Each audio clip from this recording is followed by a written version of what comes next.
There's no place to escape to. This is the last podcast. On the left.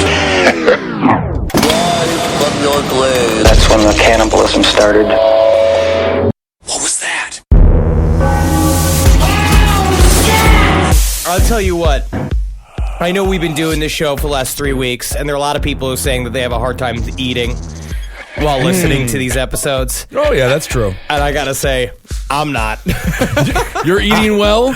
There's a lot of shit. It's really fucked up how it all just gets mixed in the head. There's a detail that we're going to talk about today that I just thought about. I'm be like, oh, you can make good patties out of that. All right, well, let's get to it. Welcome to the last podcast on the left, everyone. Man, I gotta say, I'm just like Henry. When I was typing out the script last night, and like during, and we'll get to this part, it's like during the grossest, most gruesome part, I'm just sitting there eating my pad thai, eating some dumplings. It's not good. It's not good. All right, this is the last podcast on the left. I am Ben Kissel. That's Marcus Sparks.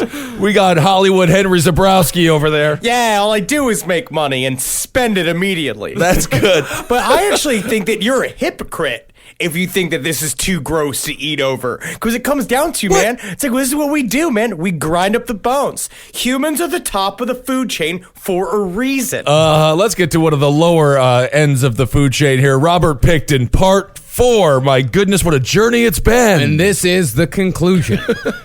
So by the year 2000, Willie Pickton had brought in a new partner in crime to replace Gina Houston. Nicknamed the Witch of Endor by aid workers in the downtown East Side, Dina Taylor was a terrifying woman in every respect. Oh, now, my goodness. You say Dina, but I say Dinah. You know what? I actually had a pretty big crisis over this last night. I think it's Dina. I think it's Dina. I think Dina's it's not a Dinah. name. Dina's where you go eat at midnight. Yeah. It's a Canadian name. Because you can hear that Dinah. Dinah Taylor. Dinah Oh, Taylor. it's possible. It's possible. She was violent, manipulative, and had the same contempt towards sex workers and drug addicts that Willie had. She, just like Gina, would lure women away from the Wish Drop-In Center, but Dinah's story was that she had an uncle who had free drugs and plenty of cash. Oh, my goodness. I need one of these uncles. Yeah, kind of cool uncle there, huh? My whole family's alienated all of the outside family, and I wish I had an uncle like that who just had drugs and cash and a big pig farm. I'd go and I'd hang out all the time. Yeah, you probably do have an uncle like that, but they don't want to talk to you. We don't know how many women Dinah lured out to the farm or to what extent she participated in the crimes, but by the time everything at Pickton's farm was cataloged following his arrest, Dinah's DNA was found on 113 items. What, was she just rubbing her body on everything? Just gotta stop rubbing your pussy on things, You know, ladies. what the- I don't mean to How put did that out she- there. I know it's not hashtag not all ladies, but I do understand, like, as soon as you get a house, don't start rubbing your pussy on everything, because you don't know when crimes will be committed. How was she walking around? That does seem like a strange amount. Oh, dear Willie, do you mind? Is this a no panty house? Oh, Yeah. it is good. They call me Dina the Stamper. You'll see why. Welcome to the slug zone, boys. So she's a horrible person. Oh, yeah. Well, Yeah. those items that her DNA was found, that included condoms, clothes, syringes, and handcuffs. Okay. They also found her DNA on items belonging to the victims themselves, right up to the last victim, Mona Wilson, whose rosary was found covered in Dinah's DNA. Don't want to get into it. I think that, honestly, you should just leave your rosary at home. Yeah. Whatever it is that you're doing. I do like that this sex worker carried around her rosary with her, though. I think a lot of them do. Good, good. Yeah. Good Yes. for protection. Yeah. From what? I understand. But And how did it help them? spiritual In any way, shape, or protection, form. Henry. Spiritual. 2000 was also the year that the RCMP decided they'd had enough of the Vancouver Police Department's bullshit, so they opened up their own investigation into the missing women that they called Project Even-Handed. I think it's been pretty even-handed up until now. It could have been maybe Project Let's Finally Get Something Done. Yeah. I think that would have been good. Because even-handed is such a Canadian fucking name Yeah. for a police. What do you mean even-handed? You're not getting anything done. It's Liquid Panther. It's courageous. I don't know what it is. It's something aggressive. It's something like, hey, we're going to inspire confidence, not being like, we're gonna do this fairly. I like that. Operation Liquid Panther. Headed by a man named Don Adam, the task force's job was to actively investigate suspects for the disappearances as a whole, rather than just respond to individual missing women cases. But it seemed like by the time they'd started this, the terror was over, or at least on hold. As of October 10th, 2000, only one woman had gone missing that year, a far cry from the 14 of 1997. Still a human being has gone missing. Perhaps they should look into it. Yeah. Honestly, and it shows just the little amount of excuse they needed to stop working. Oh, it was just one. It was just one victim. Unbelievable. But once the holidays rolled around, Willie kicked it into high gear and took 3 women from the streets between late November and New Year's. Strangely enough, this was a pattern for Willie. From 1984 till 2000, Willie took 15 victims during the holiday season, more than any other time, although nobody really knows why. Actually, I have a weird theory. It's wintertime. It's wintertime. It's Canada. I feel like when he kicks in, a lot of what we're going to go into, how I got a copy of Robert Pickton's in his own words, but a part of what he talks about, he really hits home this concept of giving back and his whole thing of help, his motivation of helping people. I think in the wintertime, it fit deeper into his own stupid self-validation for his actions by being like, I'm helping them by getting them off the street at wintertime. Now they double owe me for every single thing that they do. And everyone I pick up, just by picking them up, I'm doing them a favor. And them crossing me in any way, shape, or form is a reason for me to kill them. What a lunatic. A Christmas bonus for the guy, I guess, in his own mind. Well, in his car, they said Merry Christmas. In the Pickton car, we say Merry Christmas. I just wanted to make that clear. Well, I think it was also easier for women to say yes in the wintertime. It's fucking cold Oh, my outside. God. Yeah, in Vancouver? Oh, my goodness. Also, you need money. You're sitting there I mean, it's Christmas time. Yeah. The commercial weight of Christmas is enough to drive people insane. $6 billion we spent just on lights alone over the Christmas season. Wow. Yeah. Oh, Yeah, another boring long man fact. Thank you so much. No problem. I've got a lot of those.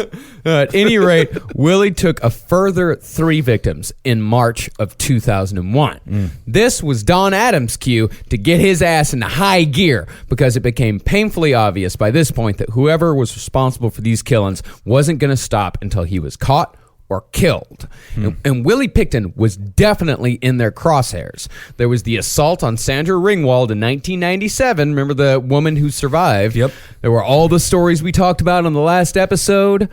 And there was the fact that Willie's farm was pretty much the perfect killing and dumping ground for a serial killer. It's literally a gigantic, festering pig farm that has nothing but Hell's Angels parties on it, and people constantly being like, "There's shit going on this pig farm," and the cops are like, "But I didn't see it." Maybe if I'm ever invited, not that I've been invited, I could see what's happening there. Just feel like if you were an officer, you grab the skull and you go to a party and you say, "Who did it? Who did it?" And then you'll get someone to say they did it. Who did it? Well, in the eyes of the Vancouver PD, there still wasn't enough for a solid search warrant for Willie's property. That opportunity wouldn't even begin to come around until late that year when Scotty Chubb got a late-night visit from the RCMP. One night, Chubb got into a domestic disturbance with his common-law wife, Tasha. It's short for Tasharana. Beautiful name, beautiful. The RCMP dispatched a rookie cop named Nathan Wells to the scene, and he heard a sob story from Chubb about how Chubb was upset that his common-law wife was doing too much cocaine. And by God, someone needs to do something about all these drugs in Vancouver. Wells, who was about to take a job in the RCMP narcotics division, made sure to leave Chubb his number just in case Chubb had any information he wanted to share in the future. Wait a second. So he showed up to a domestic disturbance call. Yeah. Not only did he make no arrests or stop the crime or do anything about it, but asked Chubb for help. Yeah, he basically deputized him. He deputized Chubb. This is not a weird practice at all. He wanted an informant. He saw in Chubb because he showed up. Okay, yes. And just because there was a domestic disturbance doesn't necessarily mean that Scotty Chubb is in the wrong here. It doesn't mean that it was his fault. Tasha has climbed to the top of the Christmas tree, and which we have yet to throw out, and she has inserted her DNA up into the top of the Christmas tree like she's a big screaming high on coke angel. Oh my goodness. Here's my card. If you have any other information, please feel free to reach out. I'm a new officer here. Well, it was the right call for Nathan Wells because on January 25th, 2002, Scotty Chubb got a hold of him. See, Chubb had just lost his job and was looking for rent money. So he figured he could snitch for some cash. He first tried writing out some coke dealers, but the RCMP already had their names. Yeah, we know Coke Dave and we know Coke Steve. They all need to change their names because these are terrible drug dealer names. And Chubb then wanted to roll over on a weed growing operation, but that was pretty small potatoes in Vancouver. And finally, Chubb tried his third option, guns. Chubb said he knew a guy in Coquitlam with a small collection of illegal, unregistered firearms. We're getting a lot of Canadian heat. Oh, are we getting some heat? For saying that it's It's not Coquitlam. What is it? Port Coquitlam, which is fucking right next to Coquitlam. Well, what's the difference? One's got a port on it. Yeah, there's a Coquitlam and then there's a Port Coquitlam. So we're in Port Coquitlam. We're in This Port is Coquitlam. Port All right. Coquitlam. So this guy with the collection of illegal unregistered firearms kept them all in the disgusting trailer he lived in on his farm. And this guy's name was, of course, Willie Pickton. Oh. So in other words, police finally got their search warrant for Willie's farm because one of his dirtbag friends needed rent money. And this shows if any one of you listeners out there is running a criminal organization, understand this. You are only as strong as your weakest link. You must, honestly, you got to make sure that snitches do indeed get stitches, except if you're in the pen. Because if you're in the pen, the last thing you can do is be a snitch, because that's how you get your wig split. Right? You get your butt cheeks spread, you get your wig split. That's the last thing you never bitch out on it, ever. That's the last thing you do, ever. Absolutely. Or just pay their rent. Yeah. And everything is going to be fine. Now, word soon made it over to Don Adam over at Project Even-Handed that they finally had an end to Willie's place. And so Don Adam hopped on that search warrant and they headed to Willie's place fast as they could. So on February 6, 2002, Wells, Adam, and a few other officers traveled to Willie's farm, broke down the door to his trailer with a battering ram, found one of the illegal guns in his laundry room, and arrested him for possession of prohibited and restricted firearms. Okay. Fucking dude is just like stirring a pot of laundry with a rifle. Then it was time for Project Even-Handed to take over. The first suspicious thing they found was a photograph on the shelf above Willie's bed that featured nothing but a pair of handcuffs covered in fake tiger fur. Oh, okay. Then Put a little baby in it. That makes everything cute. That's an Ann Getty. You want to put a baby? No, a little picture of a baby. That's an Ann Getty. That's an Ann Getty. That's very famous. no, so the picture of the baby in Put a fake baby in fur it. tiger Fake handcuffs. I am just saying, if someone was like, how do I make money as an artist? I would say, put a baby in it. And that'll sell. Then, on the floor, they found a small cachet of women's jewelry, a purse, and a piece of paper with accomplice Dina Taylor's name on it. It's just written in pussy juice. Oh, my goodness. Invisible ink, I guess. They then moved to the nightstand next to the bed. Inside was a flare gun that had been modified to fire 12-gauge shotgun shells and a different pair of fur-covered handcuffs, red this time, as opposed to the tiger print. Man, that gun sounds like something from like Far Cry. Yeah, that gun is actually pretty cool sounding.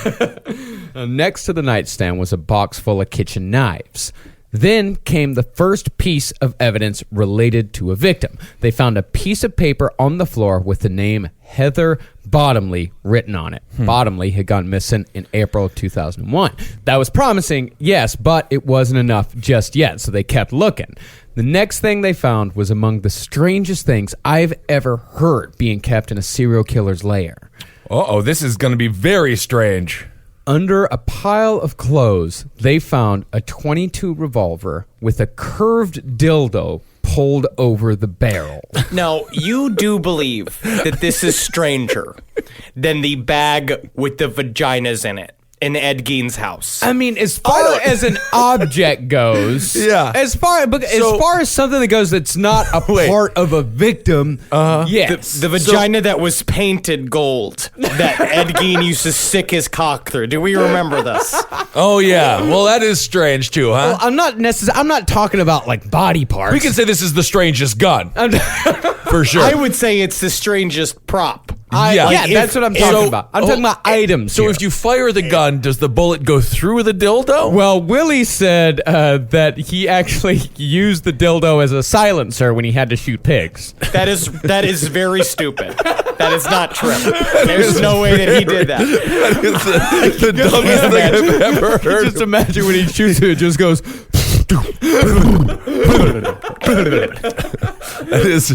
That's just not how that would work. No, I don't think so. Then came the second real piece of evidence. In Pickton's office, they found a bag containing an asthma inhaler with the name Serena Abbotsway printed on the side. And she'd last been seen on August 1st, the year before. These two pieces of ID were not enough to arrest Willie Pickton for murder just yet, but it was enough to execute a property-wide search warrant on Willie's entire farm. Okay, finally, for crying out loud. The next place after the trailer was the slaughterhouse. When investigators walked in, they found an old pig's head had been left on the butcher table, and more rotting corpses were hanging from the ceiling. Pig corpses, yes. Okay. And while that does make for a gruesome scene, the real treasure there was the women's clothing and jewelry. There is nothing gruesome about a butcher shop. A butcher shop is technically beautiful, and it is it's a job that is old as as No, time. I like It's a old. good butcher shop, but this is a dirty one. See, a fresh butcher shop, yes. Everyone loves a fresh butcher shop. Everyone loves to see the butcher making the sausage. I don't know I if that's do. true. Everyone, there's a common do. saying that you don't want to see how the sausage is made. I love seeing how the sausage is made. That's unique to you, Marcus. But when you see a pig like up, and it's like feet are up, and it's like top feet are up, and its bottom feet are down, and it's like hanging up, and it's kind of going like, don't you want to eat me, buddy? Don't you want to eat me, buddy? And I sit there and be like, yeah, dance into my mouth. Well, that's a strange thing to yell at the butcher. But they still hadn't found a body or anything close to it. What they had found was more sex toys, such as More silencers, Marcus. Please show some respect. They're not sex toys, silencers. sex toys such as the Miss Lady Flexible multi-speed stimulator. Tell me, Miss Lady Flexible, is there a Mr. Lady Flexible? Oh my! This house it's just so disgusting. It's like beyond belief how disgusting this house is. Now, I looked up the Miss Lady, and they're still for sale. Oh, good. They're on the market, man. Great. You can order them online. And they, of course, have copy involved. This is the copy verbatim. Ladies, step right up. Climax for sale. Wish it were Tur? Which is what it says here is Ture, which is real. Well, with these Mrs. Ultra Smooth Flexible Multi-Speed Stimulators, it can be. Wow. Nothing like a big fat Canadian man screaming at you to orgasm. Oh, It makes yeah. a woman just so crazy wet. My goodness gracious. Now, apparently, Willie bought all his sex toys from a woman named Shelley, who was the sex toy dealer for all the local truckers. Oh. So this wasn't. Wait. So all these truckers are just sitting. Of course they do. The truckers sit don't in their know. cabs all day, cornholing themselves because you're on the road. Why don't you have to? Why don't you wear your seatbelt, trucker Steve? He's like, with this toy, I'm not going anywhere. What I do here, see, officer, it's as good as a seatbelt. You see the suction cup end here, right? You see it? I do. I put it in the back and the bottom of the chair here, right? See, look. See how hard that sticks on there? Yeah. Okay. I'm What gonna I try do to is- push you out. I'm gonna try to push you now. Watch it. No, look here. Watch. Okay, now let me take down my trucker trousers here. They're special. All right. All right, tried it. All right, Okay. now try Here it. you go. You know what? I can't budge you. I can't budge you. Yeah, I got lips and grip. Okay, go on then. See you soon there. Well, this sex toy dealer, Shelley, she'd also sold Willie an inflatable pig that everyone called, quote, the fuckable pig. Great. And Willie kept that one on his desk. Oh, good. Good. How big is it? It's like, I mean, small enough to fit on a desk. Okay. It's funny. It's a funny thing. Anton from Trundle Manor gave me a big alien lady that I can fuck as well. A big inflatable alien I don't sex think toy. you're supposed to do that. He just... No, I mean, I it's didn't what fuck it's for. So as the forensics team continued to search for hard evidence, the RCMP figured they'd try to put the screws to Willie, who was out on bail by this time. Okay. And by put the screws, I mean they sent a nice lady to talk to him at work. Oh, my God. Yes. See, by this time, Willie Pickton's name was all over the papers as the likely suspect in the decades-long missing women case. Because by this time, it had actually gotten quite a bit of media attention. I think in 2000 or maybe early 2001, the Vancouver Sun had run a huge expose on all of the problems of the police department, how they weren't talking to each other, how they weren't putting any money or resources into the missing persons department, and doing all of these profiles on a lot of these missing women. So it was really in the forefront of everyone's mind in Vancouver. But the job of the cop sent to talk to Willie was to pump him for more information. Now, Willie just sat in his cab while this woman listened to him. He mostly just whined, given the same just a simple pigman story he'd always given women. Now, he eventually teared up near the end and told the woman that because he was being harassed by the media so much, he felt just like Princess Diana. Oh, and I'm just like her. I've got a face like I got a face technically like a terrier mixed with a Chinese crescent, much like the famous host from last podcast that left his dog Wendy.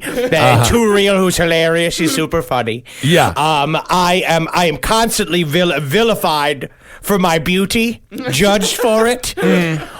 Also, Princess Diana was killed by a gigantic light weapon by the English government in order to cover up the fact that she did not want to be involved in the cloning operations that Queen Elizabeth was running out of Buckingham Palace, and because she was marrying an Arab. All right, there we go. Hot take corner, Henry Zabrowski. So Pickton is getting sad. He's a real Princess Diana of serial killers, huh? Then finally, 10 days later, cops found an orange cushion and a mangled metal mesh shower hose, both stained with blood. What about all of the clothes, all the jewelry? Isn't that enough to just arrest this guy? No. Why would he have it? It's still circumstantial. Oh, pretty big. He just has it. Yeah. He has it. Just has all the clothes of the people that are dead? Well, they don't know for sure that they're the clothes of the dead. All right. Yeah, they don't all have their names written, and it's not daycare. These are sex workers. I remember that. They're just wearing clothes. I never had to write my name in the clothes. This is true because they were always so big. And they said, That we is know great. which ones are banned. And they said, don't let them touch the rabbits. Yeah, it They was a reek nightmare. of beer. Yeah, They even reek at of 6 beer. years old. Yeah. Yes.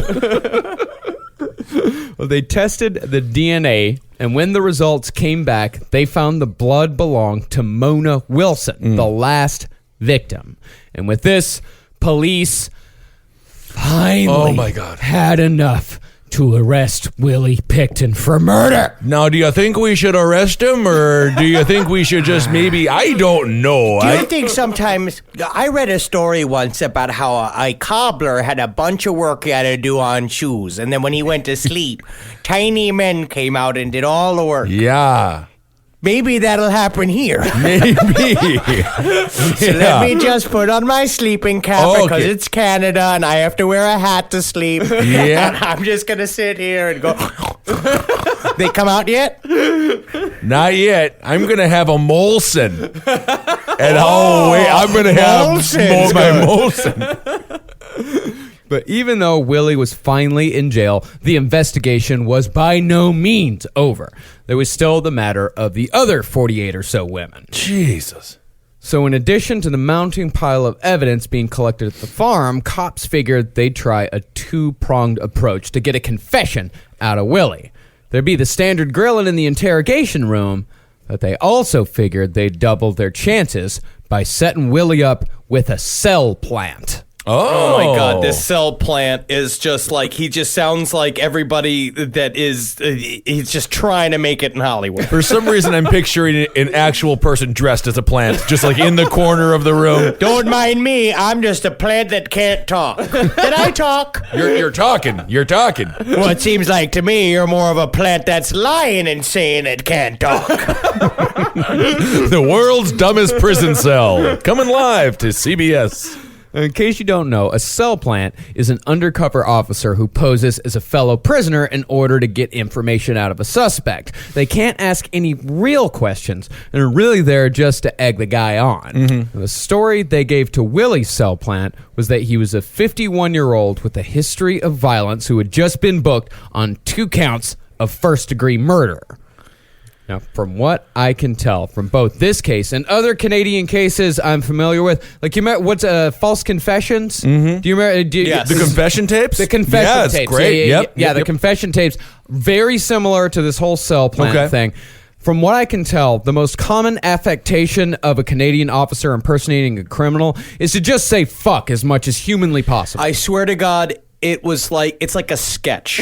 He walks in, he's wearing like a fake scar, he's got a head shaved in there, he's talking with him, he's like, yeah, these fucking mongrels, they don't know how to fucking talk to criminals like us. You and me, we're fucking hard cases, you and me, they're fucking fuck. And he says it again and again and again to the point where it's like any other criminal would be like, I think you're lying. I'm not sure, but I think maybe you're faking being a criminal. Yeah, the first thing, like, Willie, comes into the cell and he says, like, oh, what are you in for? And the first thing the guy says, he goes, I'm fucking in here for my fucking health, you know? Like a joke. Just shut your fucking mouth. That's what you need to do. Shut your fucking mouth. Yeah, over the course of the conversation had between Willie and the cell plant, the cell said some variation of fuck 150 times. Okay. Now, Willie wasn't forthcoming at first, but he did seem to enjoy how famous he already was.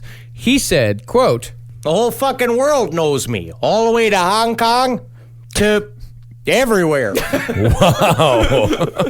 Well, that is true. Are we not going to play any dialogue? You We're not going to play any of the video? You can't understand any of it without the subtitles. But what I would say to you is watch the footage of Willie Pickton talking to the cellmate. It's on YouTube, and it's pretty amazing. And I would say, honestly, besides obviously the murders are the worst part, the second worst part of the whole thing is the way Willie eats compulsively an entire plate of chili that they gave him in prison. It's not chili, it's just plain beans. Ooh, you can call anything chili. And that's a chili. It's just a bean chili. It's hard to explain. He eats it like a child, where he scoops it all to one side of the plate and then squirts it up from both sides, like eating like he's playing with it, and then he eats every bean. Yep. There was a undercover boss episode for Hooters, and one of the general managers made the people eat the beans off the plate so they could go home early. Quite offensive. Check it out. Hooters undercover boss. It made him eat the beans Oh, he was fired. What are you talking about? Undercover boss episode for the show Hooters. I know, but we understand that part. Yeah, we understand that part, but what do you mean eat the beans off the plate? He made them eat beans off of a plate. The Hooters girls. But how does that get them home earlier? Because the winner got to go home earlier. So What? That's an I don't episode of understand. Undercover Boss. It's the most offensive episode of all time. Wait, Our so- audience will understand. So she got cut before everyone else? Because she wanted to go home earlier, but she had to eat the beans off the plate. So it was like a sexual thing. It was a disgusting thing. It was Yeah. a disgusting sexual thing that this guy enjoyed watching women eat beans really quickly. Yes. So wait a minute. So he forced her to eat the beans He forced in front all of of him the- as a sexual Well, thing for himself? Well, now we're talking Undercover Boss. Yes, he basically he didn't force them. If they wanted to get cut early, then they had to compete in this competition. He called it piggy games, I believe. Oh, it's disgusting. That's different. That's different. That sets up expectation. It's quite waiter. horrible. You basically just said waiter got to go home early, eat plate of beans. No, I did I'll not do say that. I was talking about an Undercover Boss. I thought you guys had seen Undercover Boss. I'd seen Undercover Boss, but I didn't understand the concept. Nonetheless, if you watch the Hooters got it now. episode We of got it Undercover now. Boss, it's Now I disgusting. understand. Now we I know. boycotted Hooters. I still boycott Hooters. Well, after Willie said that the whole fucking world knows him, the cell plant compared Willie to O.J. Simpson as far as famous murderers went. And Pickton He seriously said this. He said, O.J. Simpson. I don't know what happened to him. Is he okay? Yeah, he's doing great. Yeah, right. He should be. Oh, he's a great footballer, that guy. Funny, too. Man, I can't believe what that woman and that waiter made him do. Yeah. and the cell plant reassured Willie that OJ was doing just fine. He's fucking whining and fucking dining out there every night. My God. Yeah. He's going to be moving. He's moving to Vegas. No, he's moving to Miami, I think. Yeah, he's currently in Las Vegas. Yeah, Miami is his home. Yeah, he had some good times in Miami. All right. Yeah, and Pickton will be able to join him soon once he gets parole in 25 years. Willie spent hours talking about how he was nailed to the cross, how he was screwed, and so on and so forth. He kept saying that over and over. He's like, they're nailing me to the cross here. Oh, my God. A real Jesus syndrome this guy has, huh? But then he started talking about good times. He remembered a story from Christmas Eve, 1997, a night he said he was, quote, a real hard asshole. And there's nothing worse than a hard asshole. Yeah, it sounds like go to the doctor. You gotta go get a checkup. I thought he was gonna reminisce about how Nickelback performed at the Piggy Palace. There was one night this band Nickelback. Oh my God. Now, on that night, on Christmas Eve, 97, Willie drove over to the Gastown neighborhood, which is the tourist spot just blocks from the downtown east side, and let loose a couple of little piggies into the crowd, causing pandemonium. Whoa. Real hard asshole, that guy. Real hard asshole, man. We did that. That was our senior prank. We did that. That was like, I wasn't a part of it, but we had the pig one with, we took a pig and had a number one was spray painted on one, and then a number three was spray painted in another, and then they let loose the pigs. Yeah, so you look for, they spent a lot of time looking for number two. Oh, wow. That's kind of fun for the pigs. Yeah. It's very fun for the You pigs. imagine the pig goes to the bar, sits down, has a little pig drink. It would be kind of fun. But man, this was Willie's favorite story. Oh, that my I had God. read in On the Farm. He told this story to like three other people, like the woman when she was talking to him in his truck, and he talked about being like Princess Diana. He told her the piggy story on Christmas Eve as well. Yeah. He loved this story. I remember that when That's how he laughs. They call me the Pigler. Oh, man. He's like a very shitty Batman villain. Oh, the Pigler. Oh, kind of sounds like Mankind from the WWE when you do that, too. He used to squeal quite a bit. Well, Willie's plan for 1998, though, which he never went through with, was to get a few ostriches, because he used to buy ostriches for the meat from auctions. He was going to get a few ostriches and set him free on the downtown east side. He then planned to get a tuxedo, head over to the nicest hotel in the city, and release 2 suitcases full of bats into the elevator shaft. The Pigler strikes again. I dare you to collect all these creepy bats. Oh, creepy. Oh, I found out honestly that their feces is worth quite a bit of money. Look at that. Guano. Yeah, about all this, Willie said, quote, That would have been fun to see. Still want to do that. I was so close. I mean, I was so close. so close. If he never would have killed anyone and just done this, he's kind of fun. That's a good time guy. It is pretty fun because it's also, he would just be like Abby Hoffman. He would just be like a yipster. He'd be like one of the old school 1960s pranksters. Yeah, it's not so bad. Marcus said that this is a good time for me to maybe do some reading, just so you can see more of just how Robert Pickton thinks and the way that he thinks. I got a hold of, thank you to Anno and Brandon from the Reddit that helped me find this very rare book, Robert Pickton, in his own words, very difficult to find, published by Michael Childress, who's a fucking moron. And I'm going to put it, I mean, we've read a lot of difficult things to read on this show, and I have too, specifically with Scientology and with the alien shit. I would say this is one of the most taxing, worst written things I've ever read. It was pulled from Amazon by the Canadian government 5 days after it was published while Pickton was in jail. And he wrote it, and I mean, this is what he sounds like. And it's called Pickton in his own words? Yes. Okay. Pickton on Pickton. Pickton on Pickton. Oh, my goodness. So he's talking about basically what the book posits is that Gina did all the murders and he did nothing. And so this is an encounter he has with the sex worker at night. There I dispersed from this specific area and feeling a whole lot better of the whole process. So I decided to stop at this convenience store that is just up from the purchase to Hastings, indicating that the site location is on the left-hand side where the store is facing onto Hastings Street. There I have bought myself a light snack, which involves a filled donut, 1 liter of 2% chocolate milk, and a packet of plain potato chips to munch on while I continue to overdrive my own tiredness so that I can proceed on driving homebound. But holding to my word en route as planned with the supportive speech,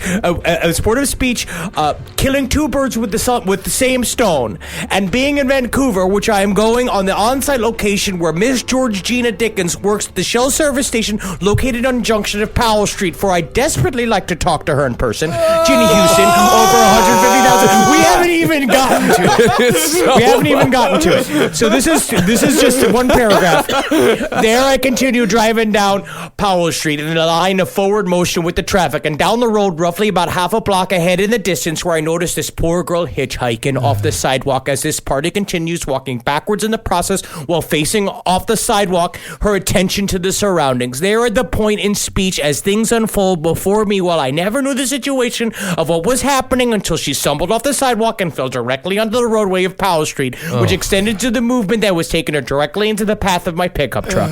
Immediately after these particular circumstances, when I had immediately stopped with having alarming suspicion that something definitely happened to this particular lady with myself, tendency taken while I secure the roadway with my truck and put on my truck emergency 4-way flashers. All right, that is. I don't like Pickton on Pickton anymore. This is horrible. The whole time he's just now to update with this particular party, informal conversation where she has stated directly to me that she was extremely overtired and quite clumsily on my feet, and connecting to the main reason, shy, that I've been partying for more than 30 hours nonstop in a without any sleep. Addition to this, where this lady asked me directly if by any chance are you interested in having a date with me, for I give good head. By this particular remark indicating that this party deliberately thrown herself directly out of her fierce anger and disposition towards herself in front of a motorized vehicle, while hoping that someone out there would feel sorry for her, while she only there to arrange a formal date, which again is pure evil behavior. Then he quotes Romans. Oh, okay. All right. So the whole time he's also drinking 2% chocolate milk. This is What's with the milk? It's always with the milk. always with the milk with these guys. Yeah. All right. And then he Interesting. says that he was going to donate $100 to her for herself. Then she ends up at the trailer. She doesn't want she slowly but surely invites him to sleep with him, and he said, "Well, I guess I can give you $100 because I was going to donate $100 to you." And I never got to the murder. All right. Well, I think we're all dumber. Pickton on Pickton. That was the worst thing I've ever heard in my life. Wow. That was the worst written thing I've ever heard. Very good. Very well read, though, Henry Zabrowski. I'll send it to you to read. That's what Marcus's brain needs right That's now. That's what I need after all this. More Pickton. So the day after the first cell plant conversation came the interview. For hours, cops took runs at Willie, trying to get him to confess to anything. But Willie proved tougher than they thought. It wasn't until cops showed him a tape of Scott Chubb talking about the murder for hire conversation they'd had that Willie cracked even a little bit. Then they played the testimony of Andy Bellwood, whom Willie had described his murders to. This was the first time Willie really had an outburst, using the phrase which would become one of his favorites throughout the interrogation, quote, Out to lunch! You're going out to lunch, and I'm going out to lunch. I am officially going out to lunch. I don't think you understand, sir. You cannot leave. Out to lunch. That's where I'll be when I'm free again. Out to lunch. When cops told him that someone had said something about him, he go, out to lunch. What does that mean? That means that not true. It's crazy. It's crazy. That's crazy. Because it's out to lunch? That guy's, he's not talking sense. He's out to lunch. But why can't you tell the truth over lunch? Well, he's not there. He's not working. He's out to lunch. But I just don't a lot of good conversation happens at lunch. All right. It seems like, and if you read his book, it seems like, and this maybe I'm jumping at here, and I don't mean to ableist slam this man, but I think that this man's a fucking idiot, and he doesn't understand what anything means. He doesn't understand what the words mean. He doesn't understand what he's saying. Out to lunch. Cops then started going into the DNA evidence and Serena Abbott's Way's inhaler, saying they had Willie dead to rights, but they were still trying to play to his ego. No, not dead to rights. Out to lunch. Out to lunch. You're not even listening. I'm not dead to rights. I'm out to lunch. They said, You're as big as the Pope. You're as big as Bin Laden. You can have respect. People might say Robert Pickton was a hero. When he knew his day was over, he had the decency to end it quickly.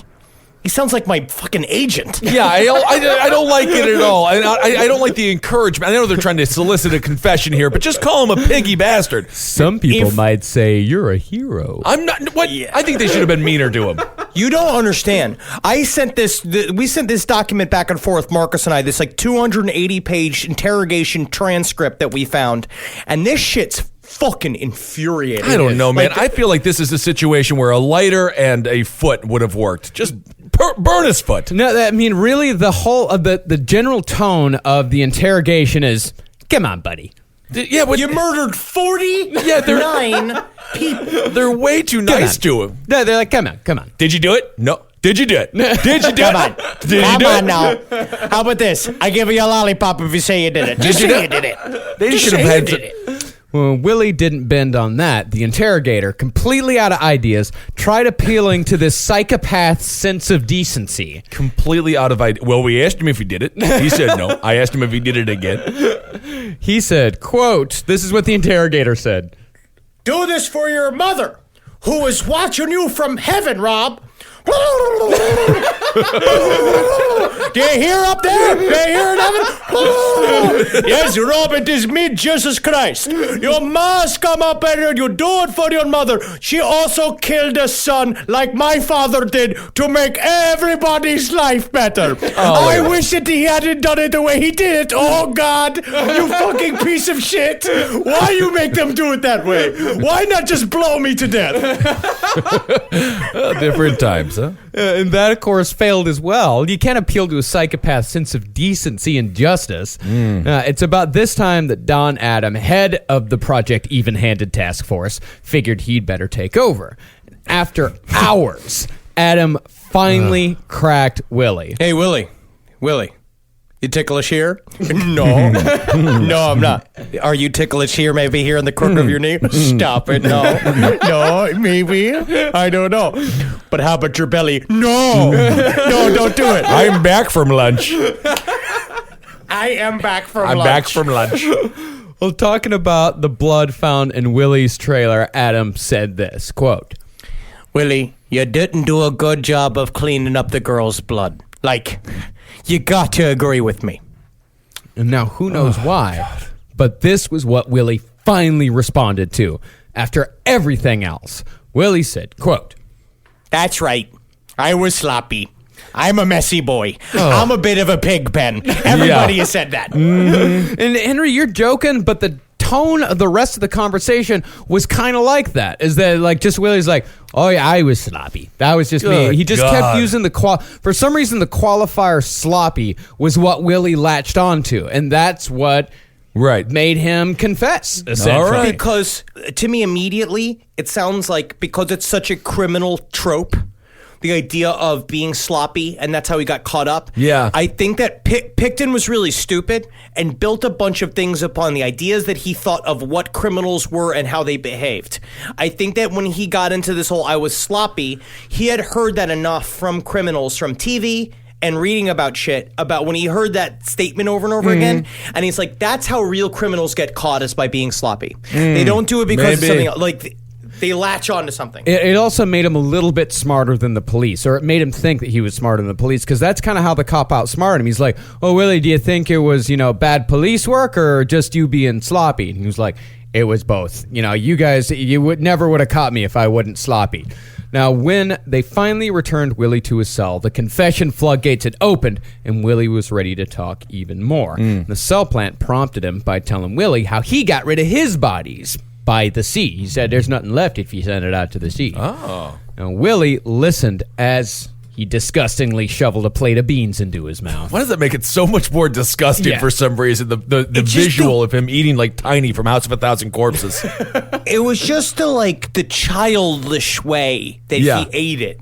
that like fucking sticks with me because it just shows that he just wasn't he's just not a bright person. Yeah, well, he grabbed the fork with his fist. Sure. Instead of holding it like, an adult, he grabbed his fork with his fist. And, and I actually did that up until like my early 20s because I think you still do that. I've seen you eat many times. You've done it before. If you're in a hustle, if you're out to lunch, you will If you're grab out to that lunch, thing. you're definitely doing it like a shovel. Oh, yeah. Well, after a pause, Willie said, quote, I did better than that. A render implant.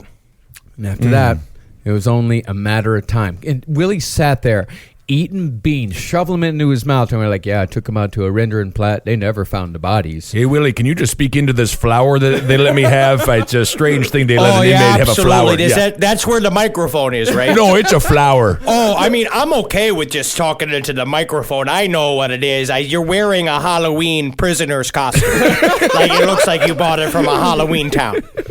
By the end of the night, Willie had confessed to murdering 49 women, lamenting that he'd almost made it to, quote, the big 5-0. Oh, You have to pronounce it correctly. The big 5-0. 5-0. Big 5-0. 5-0. Oh, my God. He then masturbated and went to sleep. Gee, all right. What? Hey, man, we all got something in common. Yeah, I guess that's so. Whatever. Now, interestingly, he also said that there'd be about 15 other people who go down with him should he ever go to trial. Okay. Now, we know about Gina Houston and Dina Taylor, who, by the way, never did a day in prison for their parts in the story. Unbelievable. But there was also Dave, the That's brother. right. That's right, yeah. And when cops searched the old family farmhouse, which Dave had long since left, they found some interesting items in his old bedroom. Besides the predictable collection of condoms and dildos, they also found a rusty pair of pliers used to castrate animals. There was also 2 wrist restraining devices and a pink backpack full of used syringes, wipes, and condoms, as well as a crack pipe and a butcher cleaver. But none of it was enough to charge or even truly investigate Dave Pickton. Oh, my God. I think you should look into this guy a little bit, please. Well, Dave publicly said that the whole thing was a frame-up perpetrated by a former employee, which brings us back to Pat Casanova, the barbecue man. It always comes back to Pat Casanova. I'm the barbecue man of Vancouver. Good Lord. See, Casanova had run the butcher business with Willie for years and had ample access to Willie's properties. Cops also found human DNA on a saw at Casanova's house, but not enough to match it to anyone in particular. So they couldn't prove that, maybe Pat cut himself one day on the saw. Sure, okay. If you can't match it to any particular person, you can't charge him with anything. And it could be that Casanova was involved, or it could be that Willie had used the saw and lent it to Pat afterwards. Well, what they found in Willie's workshop points towards Willie lending the saw. Okay. On April 4th, one of the investigators, a man named Slay, walked by the workshop and noticed a stench coming from one of the big chest freezers. After digging through a layer of frost, they found 2 5-gallon plastic buckets. Slay shined his flashlight inside the first bucket and found a human head cut in half vertically through the face. Do you think they cut the head in half because it's easier to put in the bucket, or is it because what you do with pigs? Because they cut the head in half to get to the face meat. If you're going to make like head cheese, if you're going to make all that, and the brains are used for a lot of stuff. It was because it was like a pig. It was exactly. He butchered these women the exact same way that he butchered pigs, right down to the cutting of the head, down the vertebrae, down the middle of the body. Like, he was just right. He was doing it how he knew it. He was doing it how he knew to do it. All right. But that wasn't the only thing in there. Inside one half of the head, in the cranial cavity, they found 2 severed hands. And stacked underneath was the other half of the head. But inside this half was 2 feet. Jeez. The second bucket held the same exact configuration. My goodness gracious. Now, forensics found more body parts near the old piggery in the cistern. Uh-oh. A sewage company pumped the damn thing for 4 days before it was empty because Willie had never emptied it. Oh, he's like my cousin God. Ed from Christmas Vacation. Oh, the Shitter's full. Oh my God! And then after investigators pumped out all of this pig sewage, they had to sift through all of it by hand. So we're talking like 30 years of pig crap. Many years of pig shit. It just sounds like losing an engagement ring in Shanghai, like in one of the public toilets. Yeah, good luck. But it was worth it. You know, they found a human jawbone in there. For one guy, it was. Some guy probably loved it. The creature of Mud Creek, perhaps, loved it there. Now, it can't be understated how huge of an operation this really was. There were over 100 people working there, day and night for years, sifting through Willie's farm piece by piece by piece. I do just imagine someone like waking up really early for sewage day and be like, there's something wrong with you, Todd. But in this case, that's a skill. Now get on in there. I've been waiting to swim in human sewage for my whole life. There's nothing that interests me more than being covered absolutely up to my fucking eyelashes in pure human waste. Well, Todd, you get in there. I'm out to lunch. I gotta go. I mean, you get in there. Now, these people, they had to search through every rock. You know, they had to search through all these troughs, and they had these huge conveyor belts that they would have to go through and search piece by piece. They would sift through all this dirt and go piece by piece by piece. It's like a disgusting scene from I Love Lucy. Yeah, they searched through about 40 bone pits. Oh, God. Bone pits. Bone pits, yeah, because you had to put the dead stock somewhere. Sure, yeah. Yeah, you have to. Oh, yeah. Yeah. Oh, yeah. Oh, yeah. Yeah. And they had to guess separate so. every bone fragment to see what was human and what wasn't. And they found a healthy mix of both in every bone pit. But there is a mystery when it comes to the bodies, a mystery that endures to this day. No one knows what he did with the leg and arm bones. It's unlikely that he disposed of them at the rendering plant, as those are pretty recognizable as human. But not even a piece of one was found on the farm. But no one knows what he did with the leg and arm bones, but then there was evidence that was almost just out in the open. One pail in the slaughterhouse was stuffed with human remains, and nearby was the head of Mona Wilson, sawed in the half like all the others. But the most disturbing discovery of all was still to come. On July 15th, 2002, 2 officers were searching a further 2 freezers when they found 3 plastic bags full of ground meat. Oh, shit. no. Oh, shit. Oh, shit. The bags were put into storage for 4 months until someone finally tested them, and they found that the ground meat was pork and people. Oh, my. So this was like, honestly, this was fed to human beings. This was like, they were making sausage out of this stuff. This ground meat matched 2 women. One who had disappeared in early 2001 and one who had gone missing 4 years before in 1998. That means See, that's not healthy. That That's means not healthy, no. that it is possible, if not probable, that for at least the previous 4 years, Willie had been grinding up at least some of his victims and mixing the meat in with hogs he'd butchered. He definitely was. And investigators found that Willie had given meat to over 40 friends, relatives, and associates in this period of time. Willie had also helped out another friend grind, package, and sell about 300 pounds of meat every month to small butcher shops around Vancouver. All right. And yet, even though investigators knew all of this, they did not issue a public health warning about possible human meat being on the market for another 2 years. Well, you want to keep it under wraps here because Because what are you yeah. gonna say? What are you gonna do? People of Coquitlam and Port Coquitlam, I hate to break it to you. Now that lovely sausage you've been enjoying, it's just sausage. We're not going to ruin this for them. I was just gonna sausage. say it.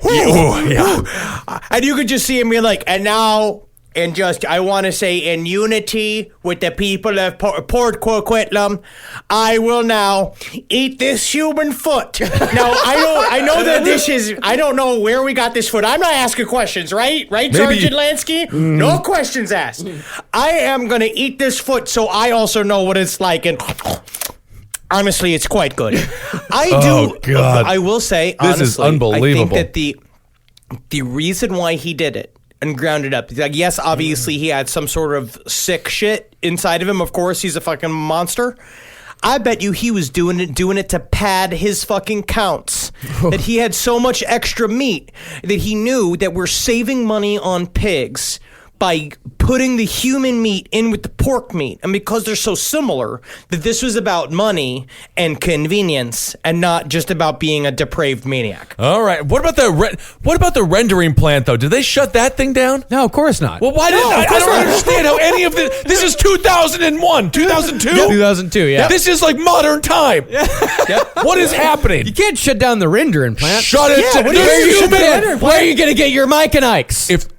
Yeah, dude, Mike and Ike's. Also, think about the contouring craze that's happening on Instagram right now. That is fueled by the human meat gelatin that is being used by makeup companies right now. Now, all this shit, this isn't even close to all the evidence they found. In fact, I once again have to recommend reading On the Farm by Stevie Cameron to get a full scope of the whole investigation, which is absolutely fascinating, especially if you're interested in forensics in any way whatsoever. But even with what we just mentioned, just those few things, you'd think the Willie Pickton trial would be a no-brainer, slam dunk. Yeah, slam dunk. Almost a formality. Oh, yeah. Oh, yeah. But remember, this is Vancouver we're talking about here. Oh, my God. Where nothing is ever simple when it comes to criminal justice. This is like you, with the slam dunk analogy, it reminds me of Patrick Ewing missing the layup in Game 6. Just dunk the ball, Ewing. You know, we're NBA champions. But whatever. It doesn't matter. No, it doesn't matter. I didn't blame Doesn't matter. myself for that. Yeah. You're not upset. I'm not upset with that. You're not It happened in the visibly 90s. upset 20 years later. Nah, even longer. Now, the preliminary trial went smoothly. By the end of that, Pickton was charged with 27 counts of first-degree murder, with each one of those counts having at least DNA attached, if not out-and-out body parts. And that included the Jane Doe from 1995 that we started last episode with. Okay. But then there was the voir dire. What's that? Now, here in the U.S., voir dire has mostly to do with jury selection. Okay. It's known as a kind of trial within the trial.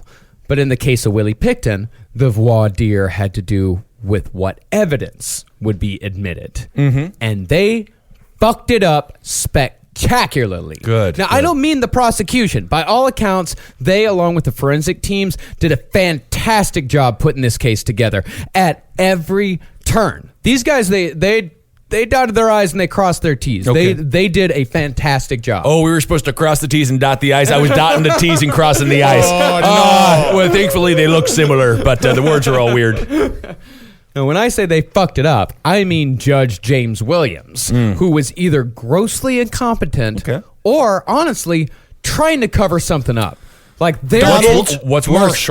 No, Donald Marshall is a fucking moron. Donald Marshall is an absolute fucking moron, idiot, very sick man. There's something weird going on here. Okay. Like, when I look at the judges, you think he's in on it?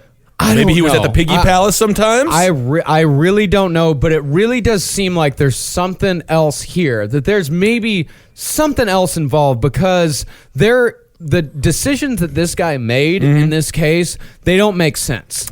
Well, because it comes from a complete and total contempt for sex workers. Yeah. It comes from a complete and total idea that they are less than people. I can see the obvious connections here are that the police did not do the job that they were supposed to leading up to this, to fully go through all and really talk about it would expose a lot of people that weren't doing their jobs. And it just comes down to that the judge thought that sex workers were not people, and then that it was a problem that Pickton was helping them with. Bad judge. Well, we've got an example of this right off. Well, you know what I would do to see if this judge was complicit? Look at his iPod. Is Nickelback on it? Is it That's on a it? clue. That's a clue. Well, first, this guy denied the count of the Jane Doe whose skull was found in the swamp in 1995 and whose rib was found on Pickton's farm in 2002. His reasoning, and I swear I'm not making this up, was that she shouldn't be included in the counts because they never identified who she was. So in other words, in the eyes of this judge, it is totally cool to kill someone just so long as no one notices her gone. Unbelievable. Of all the disrespectful actions taken by either the Vancouver police or the courts, this one might sit at the top. The one that tells you they don't fucking care at all. They don't give a shit. But that's not it. After that, they were left with 26 counts of murder. Each one extremely similar and each one inextricably tied to the other.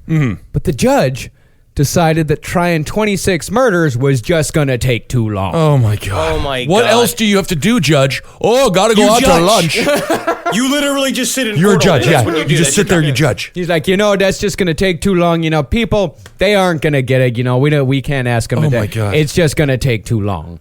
So he took it down from 26 to 6. Jesus. With the promise that the other 20 would be tried later. The problem with this is that the prosecution wasn't allowed to mention the other 20 murders in the context of the 6 they were trying. Oh, my God. So they had to ignore the evidence of 20 other women that was found on the farm. They had to completely ignore it. And that wasn't the only thing that hobbled them. The judge decided that the jury would not hear the testimony of Sandra Ringwald, who had ran away from Willie Pickton's trailer with her guts hanging out of her body. The judge's reasoning was that Sandra wasn't one of the 26 murder counts. Yeah, because she didn't fucking die. Because she lived. Because she lived. In other words, the judge did not let her testify against Pickton because she was just a plain old run-of-the-mill attempted murder. Okay, not hold on. an actual one. So she did not meet the standards of similar facts evidence. So theoretically, the 49 that died, they would be allowed to testify. This is straight out of the Salem witch trials, where it's like, if they drown, she's not a witch, but if they live, definitely a witch. I think we're having some massive confusion of what's allowed in this court, all right? This is what let me please handle the evidence. I'm going to handle the evidence. He starts talking with the skull.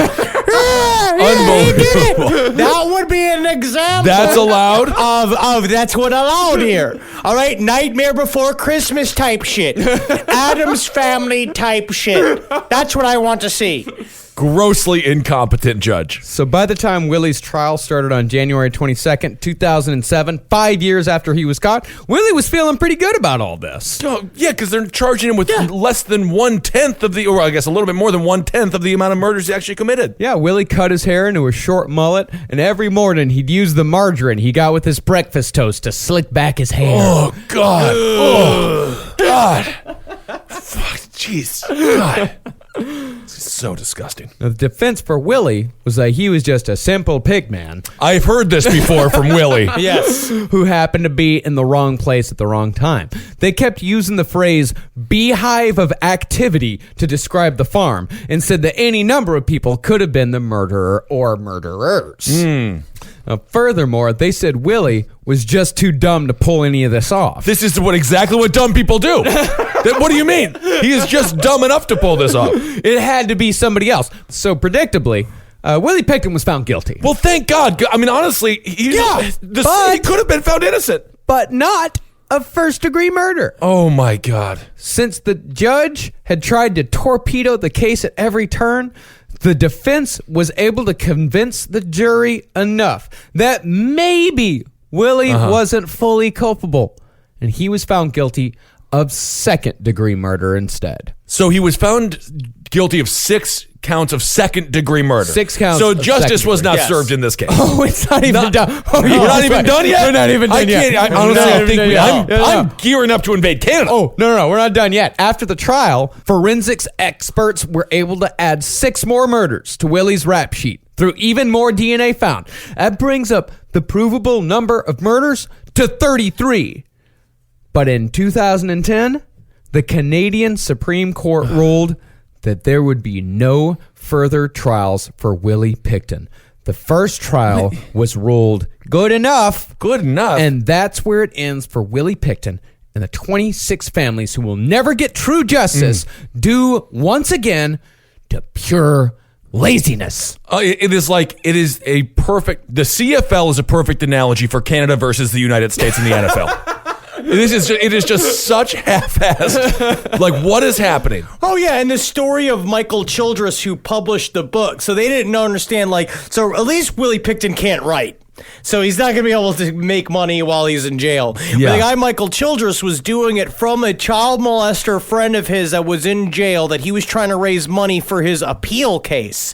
And he was going to use this, and it was all of this fucked up shit. So Childress put it on his Facebook page. I just published a book when he put it out. And so finally, he was not completely ignorant of Pickton's identity when he decided to publish a book. But this is what he said. I got on Wikipedia and I looked up his arrest record and stuff, and he was kind of creepy, But if Pickton did it, then he needs to rot in hell, and I feel sorry for the victims and the families. But if he didn't do it, then who did it? He did it. He did it. Yeah. Oh, my goodness. All right. Well, that is Willie Pickton.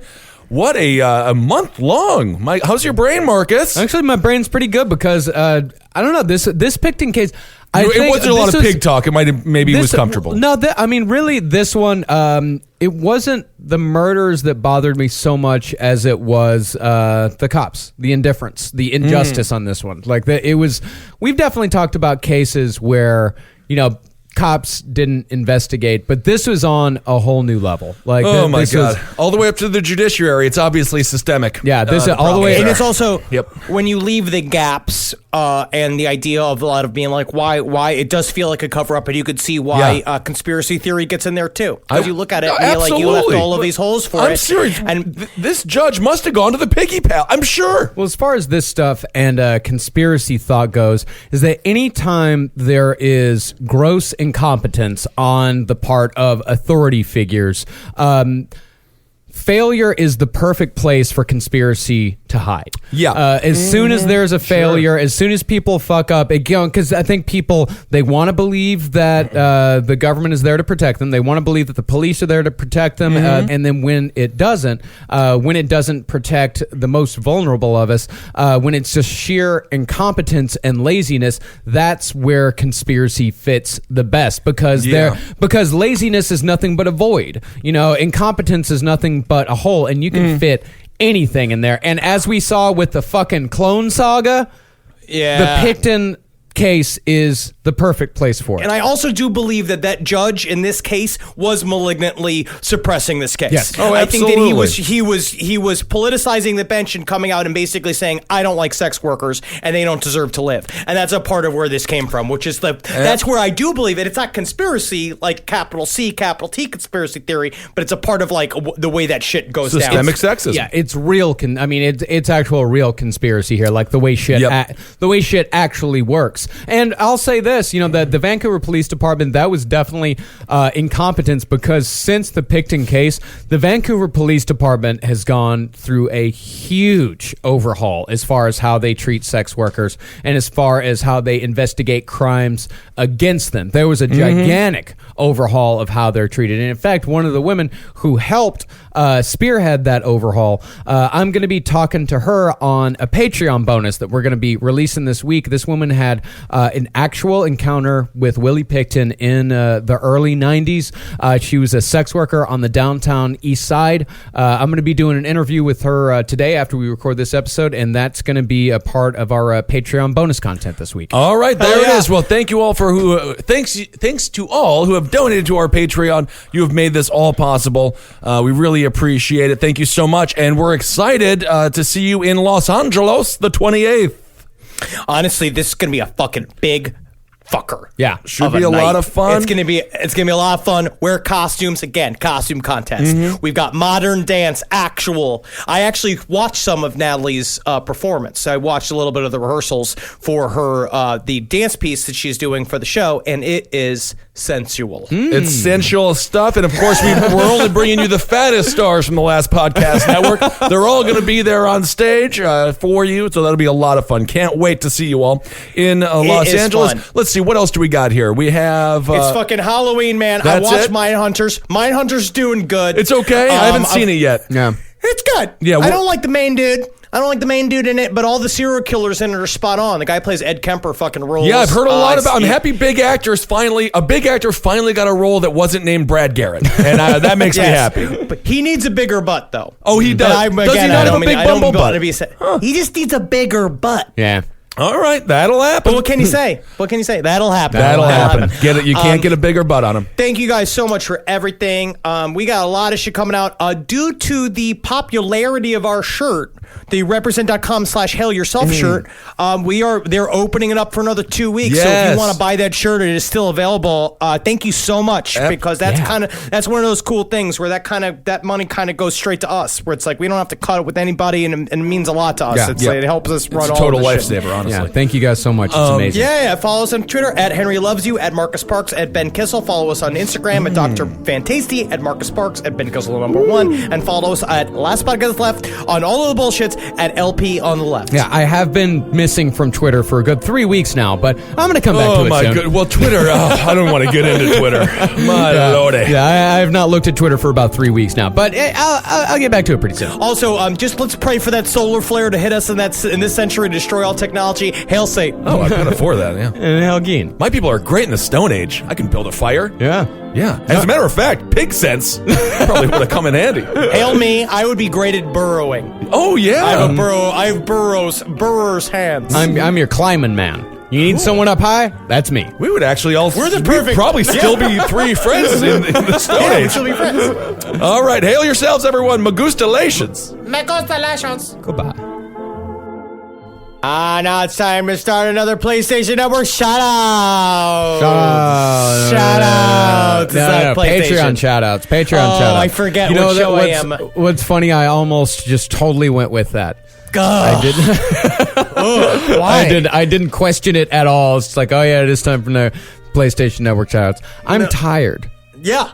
Yeah, because I'm not Holden. Don't you fucking ever put that on me. I'm not gonna. Yeah, it's just me and you today. Ben had to run and do Larry King. Man, he had to fuck Larry King?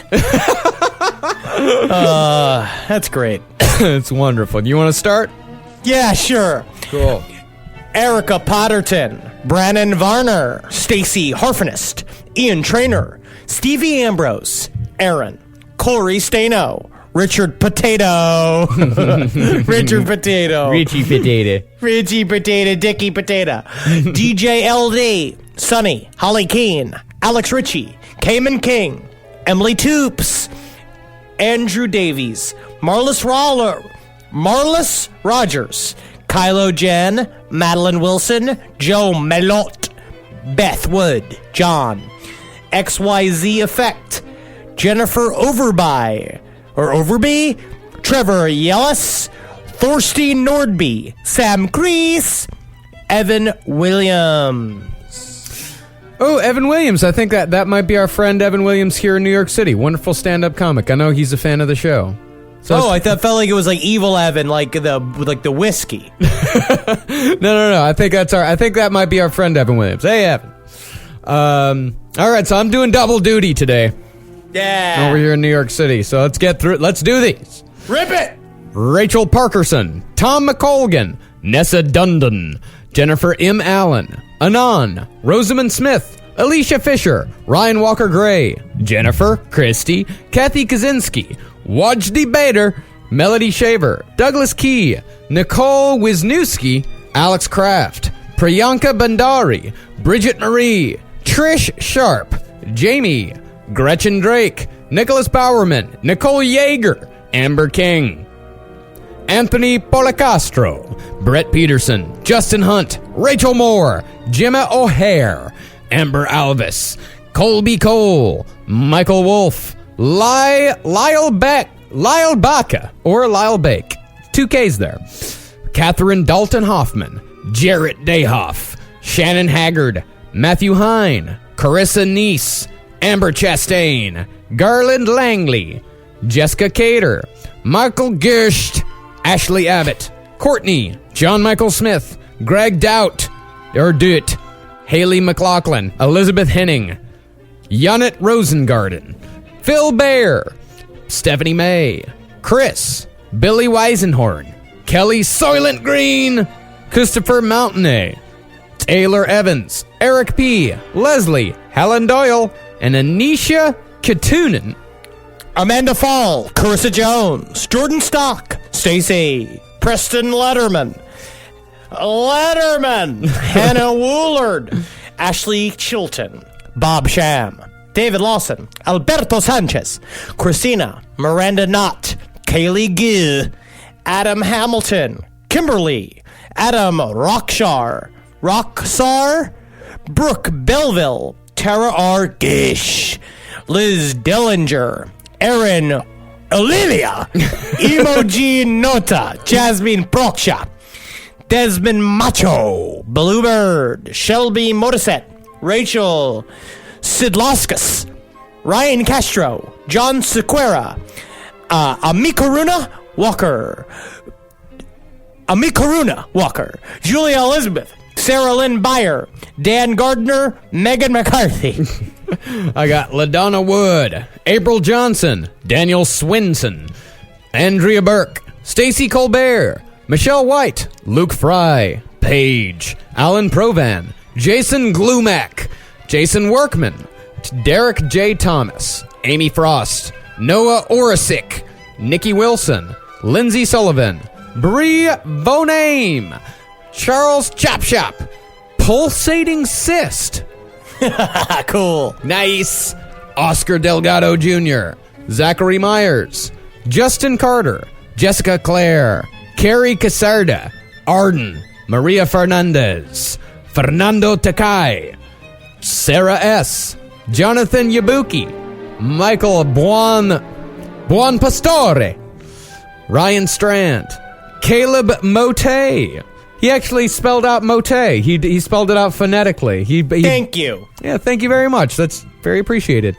Sarah Palays, Michael Hawkins, Corey Mauser, David McElwain, Will Reese, Sarah Dozier, Vincent Calderon, Jeremy Whipperfirth, Amanda Power, Chris Hornung, Christine Nam, Tony Noto, Elizabeth, Megan Kuhn, Marnika M. Shea, Sarah Graff, Ella McDermott, Jesse Ray Litchiloid, Brett Latham, Megan Brusnagan, Reese, Esmeralda Underwood, Lauren Carey, Whit James, Park Roos, Philip Rozak, Samantha Seal, and Matthew Sears.